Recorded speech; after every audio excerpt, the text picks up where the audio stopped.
डबवर्स से चलाया जाता है। डबवर्स से चलाया जाता है।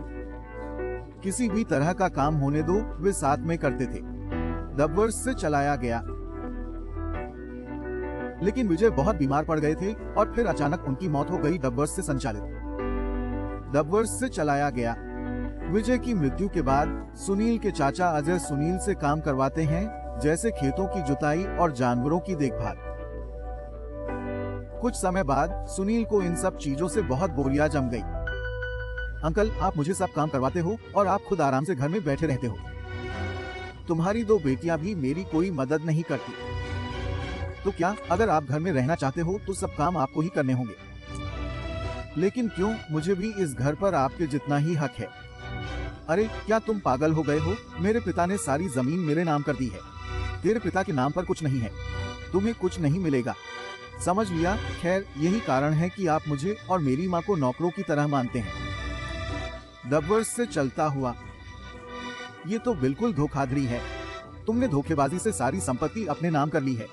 जो कुछ भी समझना चाहते हो, समझने में आजाद हो सकते हो। लेकिन यह घर मेरा है क्योंकि तुम मेरे छोटे भाई के बेटे हो। तुझ पर दया करते हुए मैं तुझे पिता के पुराने घर में रखने की इजाजत दे रहा हूँ, तो आप वहाँ जाकर अपनी माँ के साथ रह सकते हो। सुनील के पास कोई और विकल्प नहीं था। वह घर के दस्तावेज लेकर अपनी माँ के साथ पुराने घर चला गया। डबवर्स से चलाया जाता है। माँ, घर तो ठीक है, पर साफ सफाई और ठीक करने की बहुत जरूरत है। हाँ बेटा। डबवर्स से चलाया जा रहा है। डबवर्स से चलता हुआ। तुम्हारे दादा इसी आंगन में कॉट पर बैठा करते थे। सुनील और उसकी माँ ने घर को साफ करने में शामिल हो गए। घर की हालत अंदर से और भी बुरी है। घर को साफ करते हुए सुनील दूसरे कमरे में चला गया। एक जगह थी जहाँ एक बड़ा पत्थर गिर गया था। डबवर्स से चलता हुआ। हे भगवान, ये बहुत बड़ा सांप है, लेकिन मैं तुमसे नहीं डरूंगा। अरे सांप, यहाँ से चला जा, वरना मैं तुझे यहाँ से निकालने के लिए मजबूर हो जाऊंगा। तभी सांप ने सुनील से बात करना शुरू कर दिया। कुछ दिन पहले मैं यहाँ अंडे रखे थे। जब बच्चे अंडों से निकलेंगे तब तक मैं उन्हें ब्रूड करता रहूंगा और यही रहूंगी। अरे तुम बोल सकते हो क्या? हाँ, मैं एक जादुई सांप हूँ। मैं बोल सकता हूँ। ठीक है, तुम यहाँ रुक सकते हो, लेकिन वादा करो कि तुम हमें नुकसान नहीं पहुँचाओगे। डबवर्स से चलता हुआ। घर साफ करते करते रात हो गई। सुनील के पास थोड़ा पैसा था। उस पैसे से वह कुछ खाने का ले आया। खाना खाने के बाद वे सोने चले गए, पर सुनील को नींद नहीं आई। फिर सुनील उस सांप के पास जाता है। तुम यहाँ कब से हो? पिछले कई सालों से। लेकिन आप यहाँ कैसे आ गए? आपका संपूर्ण परिवार कहाँ है? कुछ महीने पहले मेरे पिता की बीमारी से मौत हो गई। मेरे पिता के एक बड़े भाई भी थे। हमारे सभी फैमिली में सब मिलकर रहते थे। मेरे पिता की मौत के बाद मेरे चाचा हमें नौकरों की तरह बर्ताव करने लगे। जब मैंने अपने चाचा से संपत्ति में हिस्सा मांगा तो उन्होंने मुझे बताया कि मेरे पिता का इसमें कोई हिस्सा नहीं था और उन्होंने मुझे इस पुराने घर को दे दिया। यार, अगर थोड़े पैसे देता तो कम से कम फूड स्टॉल तो खोल लेता। लगता है तेरी माँ उठ गई होगी। ठीक है, मैं अभी सोने जा रहा हूँ, पर कल आकर बात करूँगा। अगली सुबह सुनील की माँ आंगन साफ करने जाती है।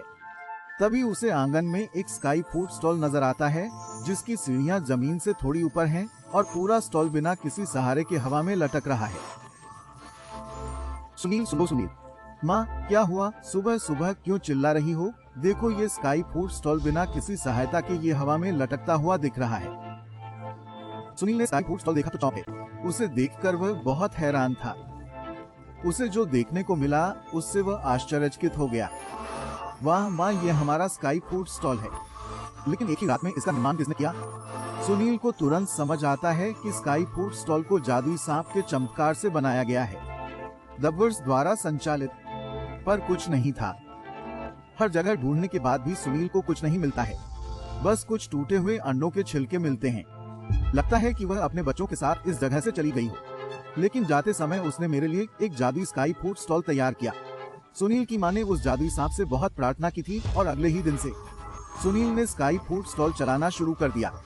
स्काई फूड स्टॉल पर खाना खाने के लिए लोग दूर दूर से आते थे। लोगों को यह अजीब लगता है।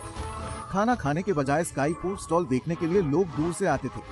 सुनील की कमाई अच्छी थी यार, तो उसने अपने पुराने घर को ठीक करवाया और अपनी आराम की चीजें भी सब खरीद ली।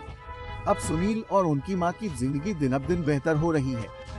सुनील और उसकी माँ दोनों बहुत खुश थे और उनकी खुशी की वजह थी जादू स्काई फूड स्टॉल।